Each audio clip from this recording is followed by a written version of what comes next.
오늘 우리에게 주신 하나님의 말씀은 고린도전서 13장 4절에서 6절까지 말씀입니다. 고린도전서 13장 4절에서 6절까지 다 같이 함께 읽겠습니다. 고린도전서 13장 4절에서 6절까지 다 같이 읽습니다. 사랑은 오래 참고 사랑은 온유하며 시기하지 아니하며 사랑은 자랑하지 아니하며 교만하지 아니하며 무례히 행하지 아니하며 자기의 유익을 구하지 아니하며 성내지 아니하며 악한 것을 생각하지 아니하며 불의를 기뻐하지 아니하며 진리와 함께 기뻐하고. 아멘. 오늘은 고린도전서 13장 4절에서 6절까지의 본문을 앞두고 어린아이와 같은 사랑이라는 제목을 말씀을 나눌 때 가장 좋은 길, 사랑의 길로 걸어감에 있어서 꼭 가져야 할 우리의 마음이 무엇인지 배우고 지금 우리의 사랑이 어떠한지 점검해 보는 은혜의 시간이 되기를 간절히 축복합니다.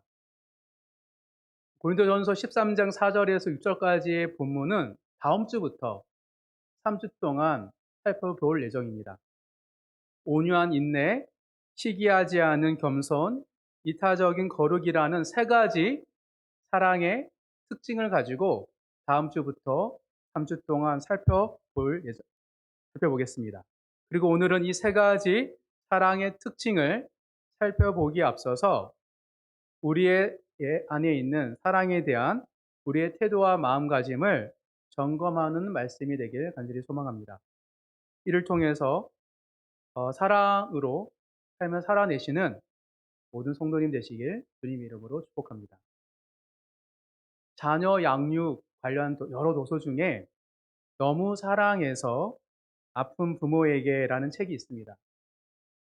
그 중에서 그 내용에 보면 아이가 잘 자라기 위해서는 부모가 아이에게 안전기지가 되어야 한다라고 저자는 말을 합니다. 안전기지라는 표현과 그 의미가 어린아이뿐만 아니라 신앙생활하는 우리에게도 주는 인사이트가 있어서 그 내용을 잠시 읽어드리겠습니다. 안전기지는 폭풍우가 휘몰아치는 위험에서도 안심하고 내 몸을 맡길 수 있는 안식처와 같은 곳이다. 애착 이론의 창시자인 존 볼비는 엄마의 품을 대표적인 안전기지로 설명하며 스트레스 상황에서 언제든지 돌아올 수 있는 곳을 묘사했다. 아이에게 엄마의 품이 안식처가 되면 그것이 안전기지가 돼서 얼마든지 돌아온대, 아이가. 이 안전기지의 특성은 아이가 충분히 안정되면 오히려 바깥 세상을 향하여 탐색 체계를 활성화시킨다는 데 있다. 그렇게 아이는 바깥 세상을 탐색하다가 위험을 느끼면 다시 안전기지로 돌아온다. 이때 안전기지의 역할은 언제나 아이를 환영하여 아이의 능력을 격려하는 것이다. 실수해도 괜찮다고 해주고 성취하고 싶은 것이 있으면 작은 단위로 쪼개어 도전하면서 작은 성취감이 쌓이도록 도와주어야 한다. 이제 안전해진 아이는 다시 바깥 세상을 향해 도전한다. 아이는 안전하다고 느끼면 위험을 감수하고 질문을 던지며 실수하고 신뢰하는 법을 배우고 감정을 공유하며 성장한다라고 말을 합니다. 즉 부모가 아이에게 안전기지가 되어줄 때 아이는 세상을 향하여서 도전할 수 있는 용기와 힘을 얻게 되고 그리고 세상에서 여러 사람들과 겪게 된 이야기 앞에서 그들의 감정을 공유하면서 성장하게 된다라고 말을 합니다. 따라서 아이가 건강한 성인으로 자라감에 있어서 부모가 안식처, 안전기지가 되어주는 것이 매우 중요하다고 말하는 것입니다. 신앙도 마찬가지입니다. 신앙도 마찬가지입니다. 신앙이 성장하기 위해서는 하나님이 우리의 안식처, 안전기지임을 깨달아야 합니다. 하나님의 품 안에서 안식을 누리지 않고서는 절대 우리는 세상의 빛과 소금이 될 수 없기 때문입니다. 달리 말하면 안전기지 대신 하나님과의 애착관계, 아이가 엄마에게 부모에 가진 애착처럼 우리가 하나님께 애착된 관계를 가지지 않고서는 우리의 신앙은 절대 자라갈 수 없기 때문입니다. 그래서 시편 기자는 이렇게 말을 합니다. 시편을 찾아볼까요? 시편 18편입니다.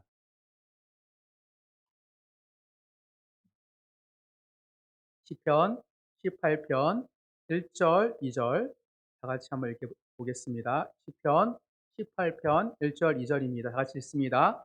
나의 힘이신 여호와여, 내가 주를 사랑하나이다. 여호와는 나의 반석이시요 나의 요새시요 나를 건지시는 이시요 나의 하나님이시요 내가 그 안에 피할 나의 바위시요 나의 방패시요 나의 구원의 뿌리시요 나의 산성이시로다. 반복적으로 말하고 있습니다. 시편 기자는 하나님을 사랑하는데 반복해서 하나님이 나의 안식처, 피할 곳이라고 말하고 있습니다. 이처럼 시편 기자의 고백이 우리 모든 성도님들의 고백이 되길 간절히 소망합니다. 하나님 아버지 되신 하나님께서 우리에게 안식처가 되려고 주신 것이 있습니다. 그게 무엇이죠? 교회입니다. 살아있는 교회는 세상을 향한 우리의 반석이요 요새이며 바위이며 산성입니다. 왜냐하면 교회는 예수 그리스도의 몸이기 때문입니다. 예수 그리스도 몸 안에 있을 때 우리는 온전한 안식과 쉼을 얻게 되는 것이죠. 그래서 사람은 교회 안에서 서로에게 뿌리를 내려 살아갈 때, 교회 공동체 안에서 서로가 다른 사람에게 나의 관계의 뿌리를 깊이 내릴 때 생명력 넘치는 하나님의 형상으로 치유되고 회복됩니다. 하나님 몸된 교회 안에 우리가 잘 뿌리 내릴 때 우리는 태초에 지으신 하나님의 형상답게 치유되고 회복되는 것이에요. 그리고 세상을 향해 관계의 뿌리를 넓혀가는 용기와 담대함을 얻게 됩니다. 그래서 공감하는 마음으로 세상을 사랑하게 되는 것이죠. 이것이 온전한 그리스도인의 특징입니다. 그래서 하나님 아버지가 이 세상에 교회를 세우신 것입니다. 따라서 교회의 역할은 하나님의 자녀로 하여금 온전한 인생으로 살아가게 하는 것입니다. 교회 공동체에 우리가 깊이 뿌리내리고 교회에서 함께 더불어 살아가면 살아갈수록 우리는 세상을 향하여서 담대한 힘과 능력을 얻게 되기 때문입니다. 우리 모두 온전한 그리스도인답게 생명과 회복력 넘치는 신앙을 살아가는 모든 성도님 되시기를 간절히 축복합니다. 그렇다면 왜 이런 풍성한 생명을 교회 안에서 또 신앙생활하면서 풍성하게 누리지 못하는 것일까요? 하나님과의 관계에서 믿음의 자녀로서 우리가 가지고 있는 문제는 무엇이 있을까요? 하나님은 우리에게 그런 사람으로 빚으셨고 그렇게 만나주시고 교회를 주셨는데 왜 우리에게는 생명력 넘치고 회복력 넘치며 세상을 향해 달려나아가는 그 담대함과 용기가 많이 없을까요? 그것은 우리가 하나님의 관계 안에서 자녀로서 가져야 할 마음가짐 중에 뭔가가 문제가 있다는 것입니다. 우리의 문제는 하나님과 교회 안에서 안전하고 애착된 사랑을 온전히 드리지 못하기 때문입니다. 어린아이가 엄마에게, 부모에게 애착된 것처럼, 붙어있는 것처럼 우리는 하나님께 애착되어서 살지 못하기 때문인 것이죠. 그래서 예수님께서 이런 우리의 문제를 아시고 이렇게 말씀하셨습니다. 마태복음 찾아보겠습니다. 마태복음 18장입니다.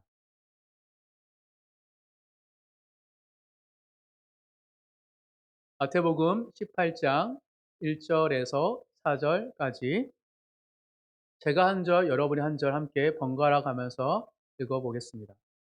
마태복음 18장 1절에서 4절입니다. 제가 먼저 읽습니다. 그때에 제자들이 예수께 나와 이르되 천국에서는 누가 크니이까?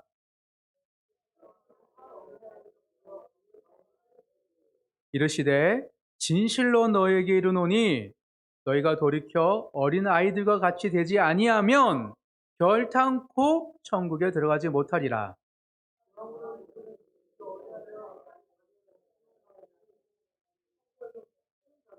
아멘. 예수님께 제자들 질문합니다. 고린도 성도들처럼 예수님을 따라다녔던 제자들도 서로 누가 더 큰지 비교했어요. 그리고 누가 더 큰 사람이 될지 서로 경쟁했던 거예요.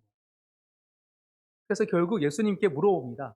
예수님, 천국에서는 어떤 사람이 큰 사람이 되는 건가요? 그렇게 질문하자 예수님께서 이렇게 말씀하시죠. 자신을 높이는 자, 남들보다 더 높은 사람이 되고자 하는 자는 천국 자체에 들어갈 수 없어.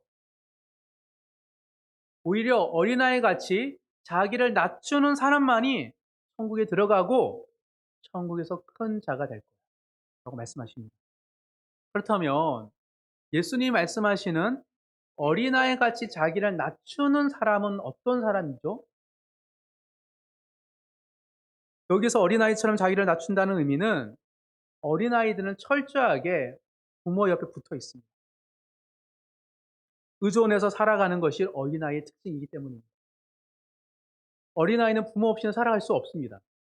그래서 어린아이들은 부모에게 애착되어서 밀착되어서 모든 것을 의존하는 믿음을 가지고 있습니다. 즉 어린아이 같이 자기를 낮춘다는 건 뭐냐면 나는 엄마 없으면 안 돼요. 나는 아빠 없으면 안 돼요라고 붙어 있는 것. 그것이 어린아이 같이 자기를 낮추는 사람의 특징이라고 예수님께서 말씀하시고 있는 것입니다. 즉 부모의 권위에 완전히 예속되기를 바라는 그 마음이 어린아이 같은 마음인 것입니다. 이처럼 부모에게 절대적으로 신뢰하는 어린아이의 마음이 천국을 들어가기 위해서 매우 중요한 마음이라고 예수님은 제자들에게 말씀하고 계십니다. 달리 말하면 우리가 은혜를 충만하게 누리지 못한 이유, 예수를 믿었고 예수님과 함께 신앙생활을 함에도 불구하고 왜 우리 안에 은혜가 넘치지 못할까에 대한 질문은 하나님과 애착된 사랑의 관계를 맺고 있지 못하기 때문입니다. 우리 모두는 어린아이 같은 마음을 가져야 됩니다. 그렇지 않고서는 절대 구원받은 선물이기 때문에 구원은 받을 수 있으나 이 땅에서 하나님의 자녀로서의 가지는 풍성한 열매는 얻지 못하는 것입니다. 하나님께 애척되지 못하는 것이 우리 모두의 문제인 것이죠. 그것은 예수님을 따라다녔던 제자들의 문제이며 또한 고린도 성도들의 문제일 뿐만 아니라 이 자리에 있는 우리 모두의 문제이기도 합니다. 어린아이 같은 마음으로 주님과 동행해야지 우리는 하나님 나라를 누릴 수 있는 것입니다. 그래서 고린도 성도들이 서서히 하나님의 은혜에서 멀어진 거예요. 우리가 1장부터 13장까지 계속 살펴보는 건 무엇이냐면 고린도 교회에 여러 가지 문제가 생기잖아요. 원래는 그렇지 않았습니다. 서서히 어린아이 같은 마음이 아니라 나를 높이고 다른 사람보다 더 나은 사람으로 살려고 하다 보니 점점 하나님과 관계 속에서 어린아이 같은 낮아진의 마음을 잃어버리게 된 것이죠. 놀랍게도 신앙생활을 열심히 함에도 불구하고 평안과 기쁨이 사라지게 되는 이유가 바로 여기 있습니다. 여전히 열심히 예배드리고 봉사하고 섬기고 나름 훈련받고 양육받는데 이상하게 내 마음의 평안과 기쁨이 사라진다? 그 이유가 바로 여기 있는 거예요.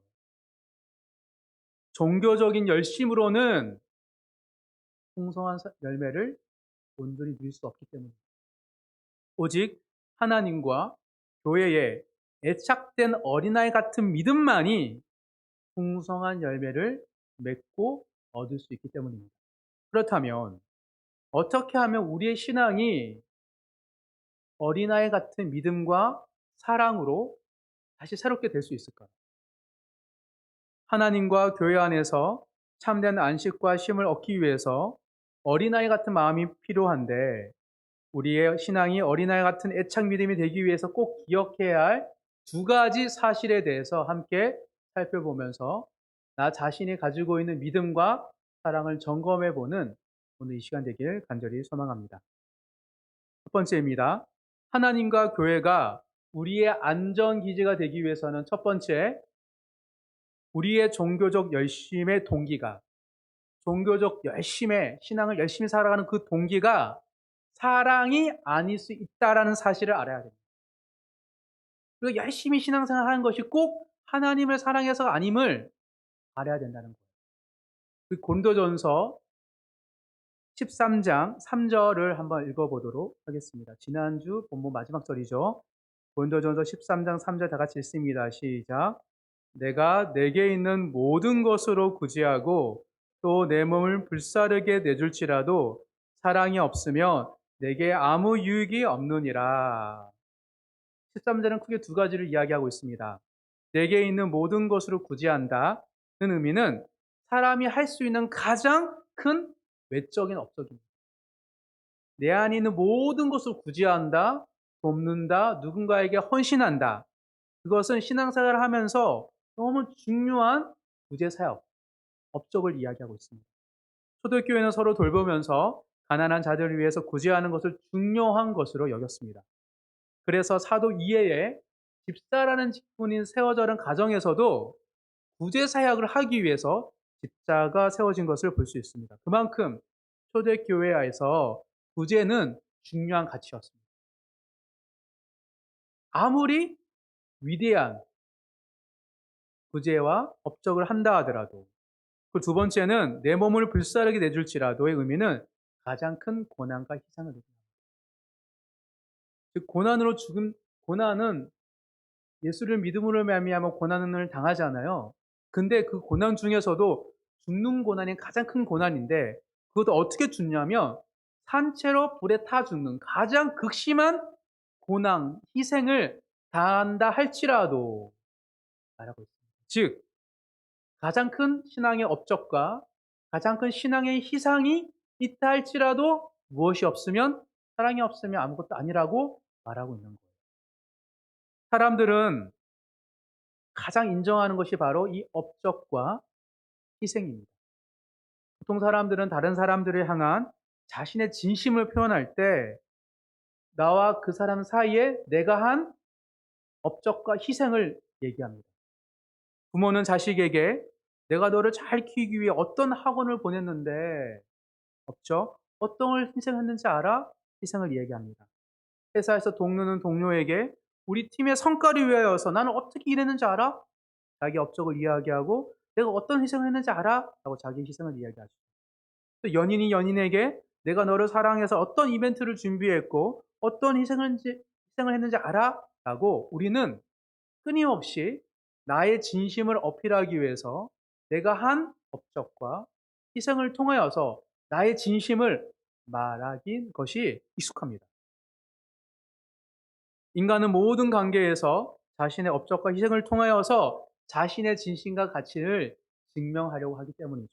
그래서 일반적으로 누가 봐더라도 너무 큰 업적이고 너무 큰 희생이면 그 업적과 희생의 동기에 대해서 의문을 품지 않습니다. 아, 대단하다. 얼마나 자식을 사랑했다면 저럴 수 있을까? 얼마나 사랑한 여인을 사랑하면 저럴 수 있을까라고 추측하고 인정하죠. 그래서 당연히 그만한 업적과 희생을 하기 위해서는 순수한 동기가 있었을 거라고 다들 그냥 인정합니다. 그래서 신앙생활을 하게 하면서 하는 우리의 그 구제 사역과 희생의 동기가 당연히 하나님을 사랑한 거라고 여기죠. 아무도 의심하지 않습니다. 그런데 사도 바울이 의심합니다. 사도 바울은 오늘 13장 3절을 통하여서 이런 사고방식에 대해서 제동을 걸고 있습니다. 아무리 큰 업적과 희생이 있다고 하더라도 동기는 사랑이 아닐 수 있어. 라고 말하고 있기 때문에 놀랍게도. 하나님을 향한 사랑 없이도 충분히 구제할 수 있고, 그리고 믿음의 고난을 당할 수 있기 때문입니다. 누가 그럽니까?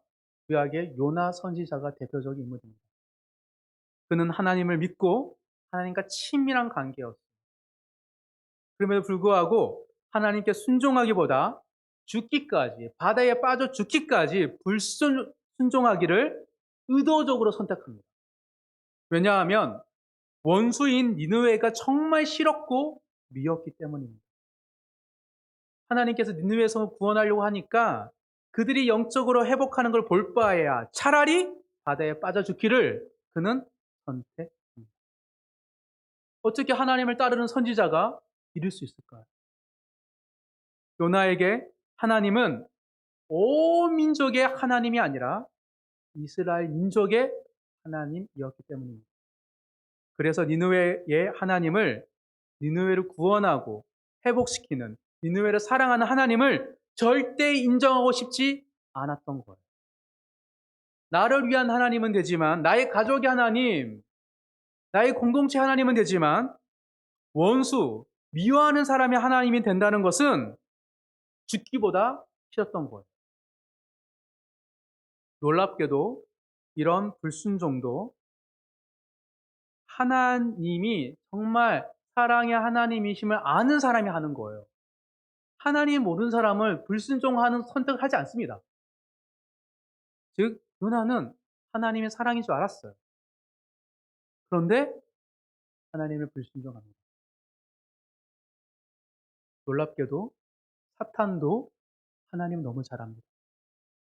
그런데 하나님을 알지만 하나님을 거역하는 존재가 사탄 마귀입니다.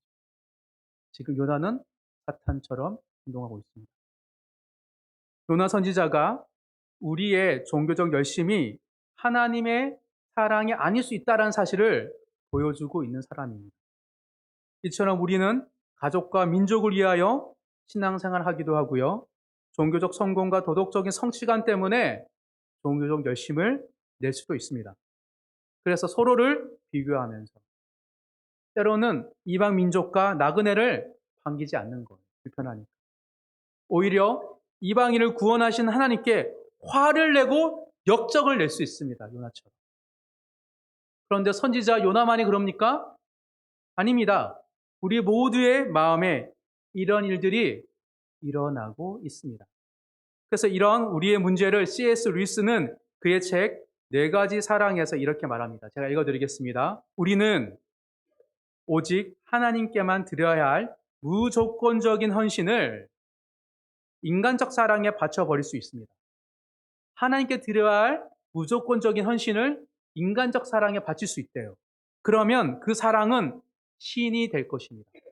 그리고 그것은 악마가 될 것입니다.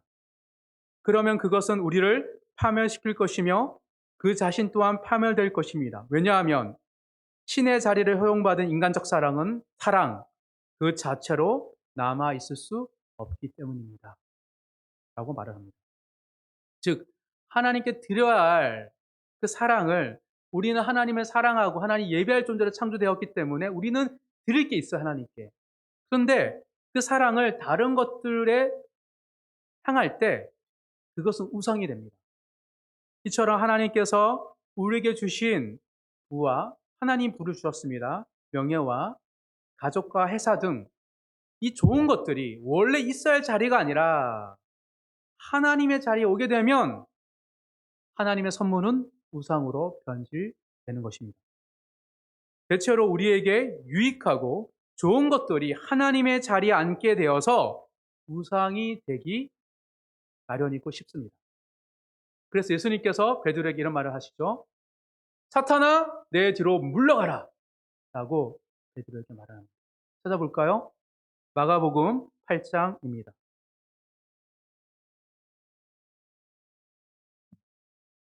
마가복음 8장 31절에서 33절까지 한 목소리로 함께 읽겠습니다. 마가복음 8장 31절에서 33절 읽습니다. 인자가 많은 고난을 받고 장로들과 대제사장들과 서기관들에게 버림받아 죽임을 당하고 사흘 만에 살아나야 할 것을 비로소 그들에게 가르치시되 들에 놓고 이 말씀을 하시니 베드로가 예수를 붙들고 항변하매 예수께서 돌이키사 제자들을 보시며 베드로를 꾸짖어 이르시되 사탄아 내 뒤로 물러가라. 내가 하나님의 일을 생각하지 아니하고 도리어 사람의 일을 생각하는도다 하시고, 예수님께서 드디어 앞으로 당할 고난과 죽음 그리고 부활에 대해서 드러내놓고 말씀을 하셨습니다. 드디어 때가 되면 이 순간은 예수님께 매우 중요한 순간입니다. 왜냐하면 예수님 이 땅에 오신 이유와 앞으로 당하게 될 일들에 대해서 미리 알려주시는 순간이기 때문입니다. 그런데 이 이야기를 듣고 예수님의 수제자인 베드로가 예수님을 붙들고 항변합니다. 붙들고 항변하라는 단어를 달리 번역하면 데리고 가서, 붙들고 데리고 가서요. 예수님 잠깐만요. 그리고 꾸짖다. 가장 중요한 순간에 수제자 베드로가 예수님께 반기를 들고 예수님을 대들고 있습니다. 고난과 죽음뿐 아니라 부활까지 얘기하셨는데 베드로는 왜 그토록 흥분했을까? 평소와 다르게 베드로가 공개적으로 예수님을 모욕하고 가르칩니다. 왜 그랬을까? 예수님의 고난과 죽음, 부활이 베드로가 예상한 제자도의 전망과 신앙의 계획을 어그러뜨리는 말씀이었기 때문입니다. 베드로의 내면에 자리 잡고 있던 미래의 전망이 있었습니다. 주님과 함께한다면, 주님과 동행한다면 얻게 될 것들이 있었습니다. 그런데 예수님께서 죽음과 고난을 얘기하니 어그러지는 거예요. 그래서 그 내면에 무엇가 건드려졌습니다. 즉 베드로 내면에 있는 우상, 하나님의 자리에 다른 것이 있었어요. 그것이 건드려지니까 예수님의 말씀이 나의 우상을 건드니 지금 발끈하는 거예요. 그리고 그 우상을 위하여 예수님을 바꾸려고 합니다. 예수님, 정신 차리세요. 붙들고 말합니다. 아니, 지금 이길 수 있는 상황인데 왜 그렇든 약한 마음을 가지고 있으세요? 백성들의 마음이 돌변했습니다. 우리가 이길 수 있어요. 마음 고쳐먹고 다시 나가세요. 라고 지금 예수님께 알려주는 거예요. 정말 놀랍지 않습니까? 유다가 아니에요. 예수님을 판 유다가 아니라 베드로가 예수님을 바꾸려고 하고 있어요. 더 놀라운 것은 우리도 자주 이런다는 거예요. 우리가 자주 하나님을 바꾸려고 있습니다. 하나님, 이것은 아니죠. 아무리 그래도 이것은 아니죠. 하나님 정신 차리세요. 이러면 큰일 납니다. 이러면 도대체 누가 예수를 믿고 교회에 오겠습니까? 교회에 오겠습니까? 누가? 세상의 눈높이에 맞게 성공 스토리를 보여주셔야죠. 고난은 예수님이면 족합니다. 이젠 성공과 승리를 보여주셔야 합니다. 세상의 빛과 소금이 되기 위해서는 제일 중요한 것은 영향력입니다. 빨리 저와 우리 성도들 더 높은 자리로 세우시고 더 인기 있는 자리에 올려주셔야죠. 라고 우리는 자주 하나님의 생각을 바꾸려고 하고 있습니다.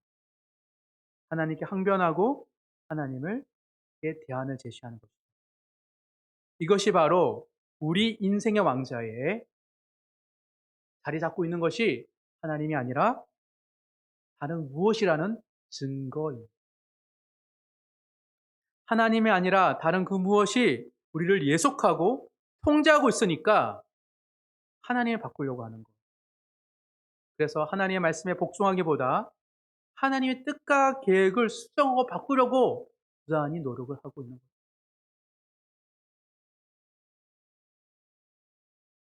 그게 선지자가 그랬고 사도가 그랬습니다. 또한 우리가 그러고 있습니다.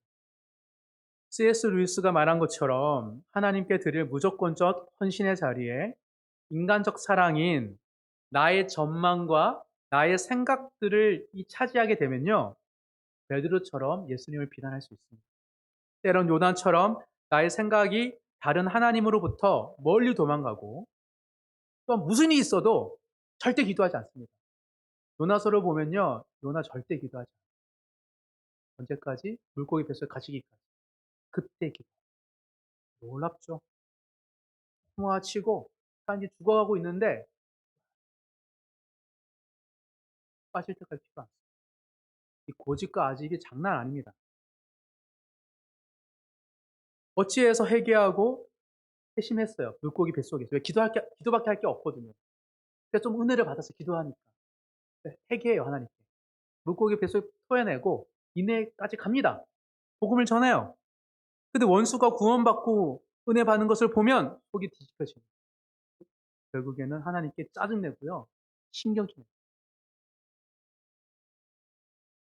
사도와 선지자가 그랬듯이 우리도 자주 이럽니다.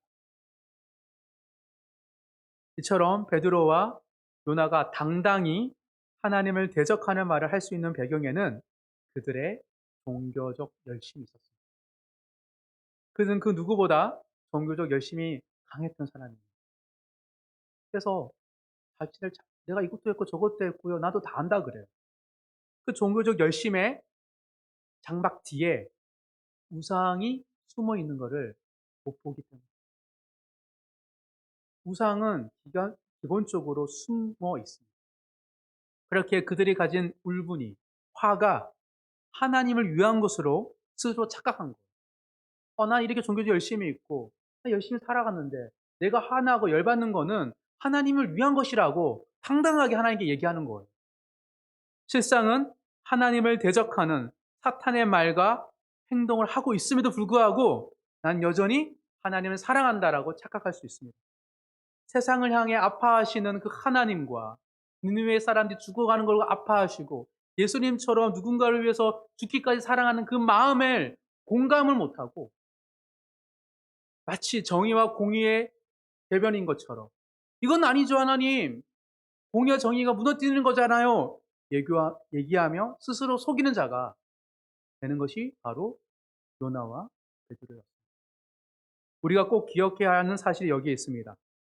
종교적 열심의 동기가 꼭 하나님에 향한 사랑이 아닐 수 있다는 사실을 기억하셔야 합니다. 내가 만든 우상이 종교적 열심의 배후에 있을 수 있습니다.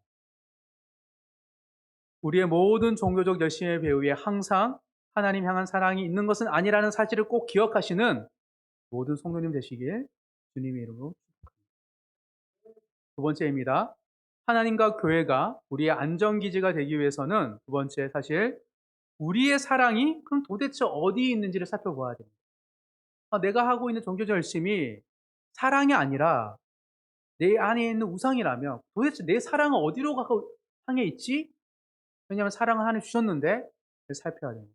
인간 누군가를 사랑하고 무언가를 욕망하는 존재로 창조되었기 때문입니다. 우리는 스스로 우리의 사랑이 어디로 향하고 있는지를 고찰할 수 있어야 됩니다. 그 고찰하는 좋은 모델로서 최근에 우리가 피치하고 있는 사무엘서에 보면 나오고 있습니다. 사무엘상 8장을 한번 찾아보도록 하겠습니다. 사무엘 선지자의 모습에서 우리의 신앙의 동기가 무엇인지 발견하는 지혜를 찾을 수 있습니다. 사무엘상 8장입니다.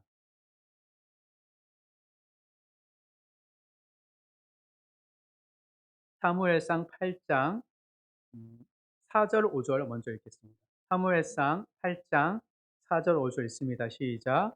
이스라엘 모든 장로가 모여 남아에 있는 사무엘에게 나아가서 그에게 이르되 보소서 당신은 늙고 당신의 아들들은 당신의 행위를 따르지 아니하니 모든 나라와 같이 우리에게 왕을 세워 우리를 다스리게 하소서 한지라. 지금 사무엘에게 찾아와서 이스라엘 백성 장로들이 왕을 세워달라고 얘기하고 있어요. 그 말을 듣고 6절 있습니다. 시작.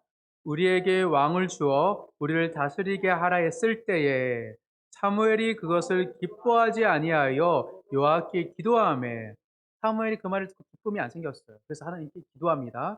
7절 있습니다. 여호와께서 사무엘에게 이르시되 백성이 내게 한 말을 다 들으라. 이는 그들이 너를 버림이 아니요 나를 버려 자기들의 왕이 되지 못하게 함이니라. 아멘. 이스라엘 모든 장로들이 찾아와서 왕을 세워달라고 요청할 때 사무엘의 마음이 편치 않았습니다. 그래서 사무엘은 어떻게 합니까? 하나님께 기도합니다. 제일 중요한 것, 기도하는 거예요. 그리고 기도하면서 사무엘은 깨닫게 됩니다. 내가 늙어서도 아니고 내가 자식을 잘못 키워서도 아님을 알게 됩니다. 왜냐하면 이스라엘 백성 장로들이 두 가지를 가지고 그거 넘어졌거든요. 사무엘 늙었잖아. 그리고 자식은 너가 다르잖아. 그 말이 어떻게 들릴까요? 사무엘, 너도 엘리와 다를 바 없어. 엘리도 늙어서 영이 맡겼고 자식들이 훈계하지 못했잖아. 사무엘 안에 나도 엘리와 다를 바 없는 사람인가? 평생토록 엘리 대세상처럼 살지 않으려고 부단히 애를 썼는데 어, 나도 엘리 같은 존재가 되는 건가? 라는 내적인 수치심이 몰려온 거예요. 그래서 하나님께 말씀하시는 거예요. 너를 버리는 게 아니다. 나를 버린 것처럼 느껴졌어. 사무엘의 마음에 장로들이 찾아와서 왕을 세워달라 할 때 나를 버리는 거야. 나도 엘리와 다를 바 없이 자식을 잘못 키워서 영이 묻어져서 나를 버리는 게 아닐까라는 내적인 무언가 일어나고 있었어요. 그래서 뭔가 편치 않았던 거예요. 그래서 기도했더니 하나님은 그러십니다. 아니, 너를 버리는 게 아니야. 나를 버리는 거야. 그때 명쾌해졌습니다. 사무엘이 평생토록 이스라엘 백성을 위해 살았는데 그의 결과가 이걸까라는 여러 생각 앞에 아니구나. 나를 버리는 것이 아니라 하나님을 버리는 것이구나 라고 명쾌하게 진 거예요. 이처럼 우리 내면에 수치심을 주면서 우리의 열심의 동기, 이스라엘 백성들의 동기를 왜곡하고 기만하는 것이 우상의 특징입니다. 그래서 교묘하게 이스라엘 백성들이 늙었잖아 자식 봐라고 왕을 달라고 얘기하는 거예요. 근데 기도할 때 그 모든 수치와 연약함과 그리고 우상들의 기만 전술이 사라지기 시작하는 거예요. 속이고 기만하는 우상에 맞서서 우리가 그 실체를 드러내기 위해서는 하나님께 기도해야 합니다. 절대로 생각하고 사고해서는 절대 그 우상을 찾을 수 없습니다. 혈과 육에 대한 싸움이 아니라 바로 영적인 싸움이기 때문입니다. 성령께서 우리 마음 안에서 충만하게 계실 때 우리 안에 숨어있는 우상의 실체가 발견되기 때문입니다. 부자 청년이 예수께 찾아와 영생을 얻는 방법을 묻습니다. 어떻게 하면 영생을 얻을 수 있습니까? 예수님께서 그러십니다. 전 재산을 팔아 가난한 사람이 구제하고 나를 따르라. 정말 그런 마음이었어요. 그런데 하려고 하니까 안 되는 거예요. 그때 압니다. 부자 청년은. 아, 내가 재물에 예속되어 있구나. 재물이 나의 왕이었구나. 그래서 내 영생을 누리지 못했구나. 그래서 근심하여 돌아가는 거예요. 그 부자 청년을 예수님께서 사랑하셨다라고 성경은 말하고 있습니다. 이처럼 기도할 때, 주님께 물을 때, 주님께 찾아올 때 우리는 실체를 발견하게 됩니다. 하나님은 종교적 열심의 동기에 대해서 깨닫게 해 주십니다. 기도할 때. 그리고 그 동기가 맞는지 실제적으로 또한 보여주십니다. 사무엘에. 이어서 사무엘상 8장 17절, 18절 그리고 뭘 먼저 17절, 18절 먼저 읽겠습니다. 시작. 너희가 양떼의 10분의 1을 거두어 가리니 너희가 그의 종이 될 것이라. 그날에 너희는 너희가 택한 왕으로 말미암아 부르짖되 그날에 여호와께서 너희에게 응답하지 아니하시리라 하니 무슨 말이냐면 왕의 제도가 생기면 왕이 너희 자식을 뺏고 너희 포도원을 뺏고 너희를 함부로 부릴 거다. 너희는 왕의 종이 될 거다. 괴롭지 않겠니? 그리고 너가 왕 때문에 괴로워서 부르짖어도 하나님 응답해 주지 않을 거야. 그럼 경고를 하신 거예요. 그때 19절, 20절 반응을 다 같이 읽겠습니다. 시작. 백성이 사무엘의 말 듣기를 거절하여 이르되 아니로소이다. 우리도 우리 왕이 있어야 하리라. 우리도 다른 나라와 같이 되어 우리의 왕이 우리를 다스리며 우리 앞에 나가서 우리의 싸움을 싸워야 할 것이니이다 하는지다.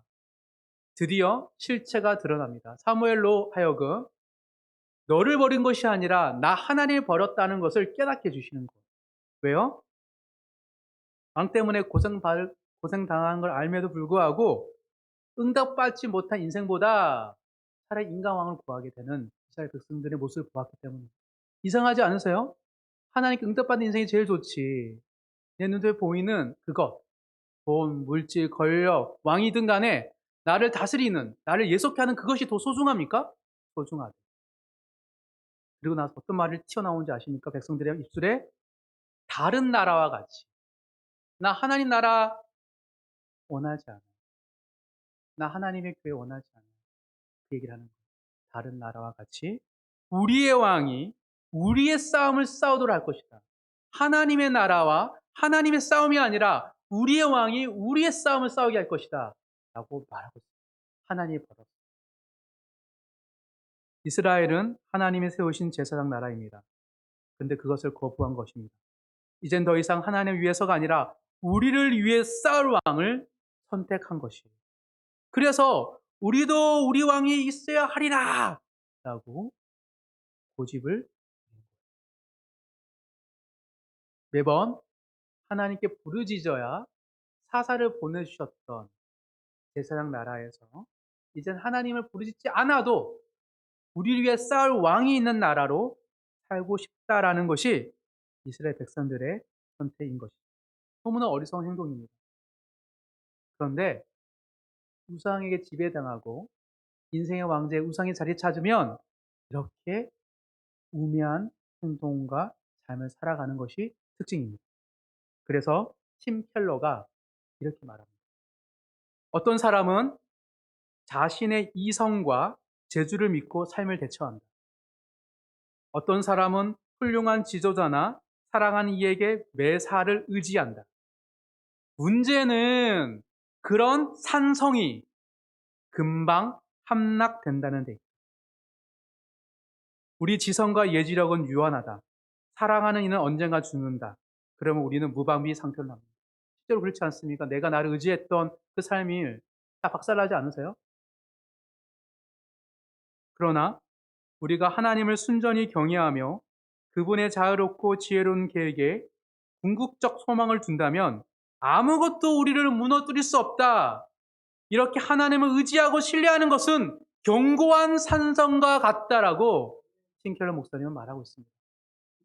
많은 사람들이 거짓 우상과 신들 앞에 절을 함으로 말미암아 괴로워하고 있어요. 불행하고 있어요.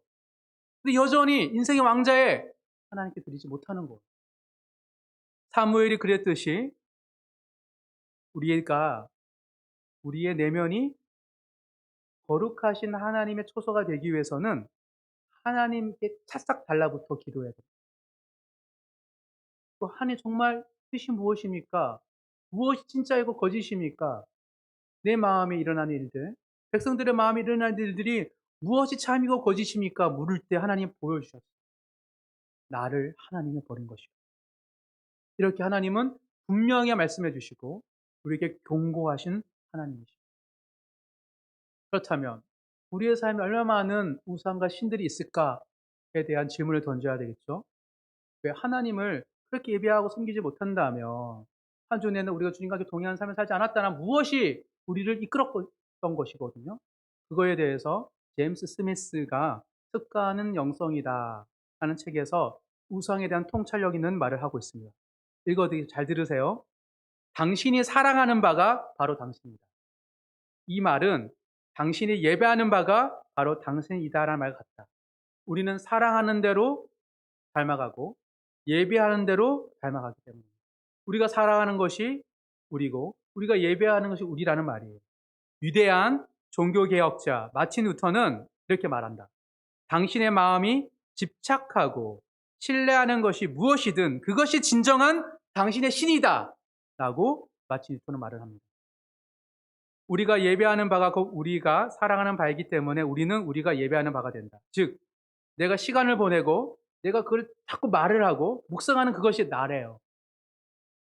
앞서 지적했듯이 문제는 당신이 예배하느냐가 아닙니다. 다 예배하고 있어요. 무엇을 예배하느냐가 문제예요. 하나님을 예배하지 않는다면 그 무엇을 예배하고 있다란 말입니다. 그래서 종교개혁자 존 칼빈은 인간의 마음을 우상을 만들어내는 공장이라고 말을 합니다. 우리가 무언가를 궁극적으로 사랑하지 않을 수 없기에 예배할 수밖에 없기 때문입니다. 달리 말하면 우리가 예배가 회복되는 게 아니고요. 예배를 하고 있어요. 계속. 우리 인생의 왕자에 하나님이 없을 뿐입니다. 그 인생의 왕자에 다른 걸 두고 그것을 예배하고 있어요. 여러분의 시간을, 여러분의 물질을, 여러분의 마음을 계속 예배하고 있다는 거예요. 한마디로 모든 인간은 늘 무언가를 사랑하고 그것을 예배하고 있다고 말합니다. 여기서 알 수 있는 것은 우리의 마음에 집착하고 신뢰하는 것이 바로 우리가 사랑하고 예배하는 우상이라는 마틴 루터의 말입니다. 사랑하는 성도 여러분, 한 주간 어떻게 보내셨습니까? 여러분 무엇을 집착하고 무엇을 신뢰하셨습니까? 하나님의 말씀을 어떻게 더 묵상할 수 있을까 고민하면서 묵상의 시간을 더 많이 확보하고 싶어서 집착하셨습니까? 말씀에 힘들고 어려울 때 가장 먼저 하나님께 기도하려고 다른 만남을 포기하고 연기하고 약속도 다 취소하면서 하나님의 보좌 앞에 간절히 부르짖으셨습니까? 그럼 하나님을 예배한 게 아닙니다. 안 하셨다는 거예요. 그럼 무엇을 예배하셨습니까? 도대체 무엇에 마음의 시간을 드리고 무엇에 대해 마음을 드렸습니까? 우리의 마음과 시간을 가장 많이 가져간 것이 바로 내가 사랑하고 예배하는 그것이고 나는 그것이 되고 싶어 하는 거예요. 우리는 되고 싶은 것을 예배하고 하기 때문입니다. 그리고 우리는 우리가 사랑하고 예배하는 것을 그래서 닮아가게 됩니다. 왜 한계가 나지 않을까요? 그토록 제가 고민했던 왜 내 마음에 내 삶에 예수 한계가 나지 않을까? 그것은 내가 하나님을 알고 믿음을 알고 주님과 걸어가지만 주님을 닮고 싶지 않았기 때문이에요. 주님을 사모하지 않았기 때문이에요. 주님을 묵상하지 않았기 때문에 내가 묵상하는 것이 내 안에 있기에 내 한계가 나에게 매력적이지 않았던 것이죠. 그래서 우리는 우리가 우상을 하고 섬기고 예배하는 그것 때문에 힘들고 고통스러워합니다. 하나님을 예배하면 고통이 없어요. 하나님과 함께하면요. 어떤 재난과 어려움이 와도 기쁨이 있습니다. 놀랍죠. 고통은 고통이지만 하나님 주신 기쁨은 기쁨이기 때문이에요. 근데 왜 우리 안에 기쁨이 사라지고 염려와 근심이 가득할까? 그것은 내가 섬기고 있는 그 우상 때문이에요. 우상은 절대 신이 될 수 없습니다. 우리를 보호하고 안식을 줄 수 없기 때문입니다. 이것은 저의 말이 아닙니다. 종교개혁자 루터와 칼빈이 우리에게 말하는 바입니다. 우리의 마음에 종교개혁이 필요하다고, 갱신이 필요하다고 그들은 말하고 있습니다. 우상을 제거해야 합니다. 우리 안에 있는 거짓된 것들을 무너뜨려야 하는 것입니다. 그것이 바로 사랑을 듣고 사랑을 하기에 앞서서 우리의 사랑을 빼앗아간 그것에 대한 실체를 발견해야 한 오늘의 핵심 이야기입니다. 사랑하는 형제, 자매 여러분, 바르고 아름다운 교회 성도 여러분, 하나님은 끊임없이 우리를 사랑하기 원하십니다. 근데 우리가 사랑하려면 지금 우리가 살아가고 있는 것이 무엇인지를 깨달으셔야 됩니다. 그걸 하나님께 내려놓아야 돼요. 그러지 않으면 종교적 열심 뒤에 끊임없이 하나님보다 다른 것을 추구하며 살아가는 사람이 될 수 있습니다. 하나님은 그런 사랑을 원치 않습니다. 짧은 시간이지만 어린아이와 같은 사랑으로 우리와 함께 동행하기를 원하시기 때문입니다. 말씀을 정리하겠습니다. 인생에서 가장 좋은 길은 사랑의 길입니다. 그리고 사랑의 길은 하나님과 교회의 뿌리를 내릴 때 가능합니다. 그리고 하나님과 교회의 뿌리가 내리기 위해서는 어린아이와 같은 사랑을 온전히 지키고 드려야 됩니다. 단순히 종교적 열심만이 아니라 내가 집착하고 신뢰하는 것이 하나님이 되어야 합니다. 하나님이 주시는 선물은 절대 우리의 사랑의 대상이 될 수 없습니다. 하나님 그 자체가 우리의 사랑이 되어야 합니다. 우리 안에 거짓된 우상들의 실체를 깨닫고 회복되기 위해서는 어린아이와 같은 사랑으로 말씀과 기도에 전념하시는 모든 성도님 되시길 간절히 소망합니다. 하나님 향한 어린아이와 같은 애착된 사랑은 그 믿음은 두려움이 없습니다. 그 어떤 것도 하나님의 사랑에서 우리를 끊을 수 없기 때문입니다. 아버지 되신 하나님을 정말 신뢰하고 믿고 따르는 바르고 아름다운 성도님 되시길 주님의 이름으로 축복합니다.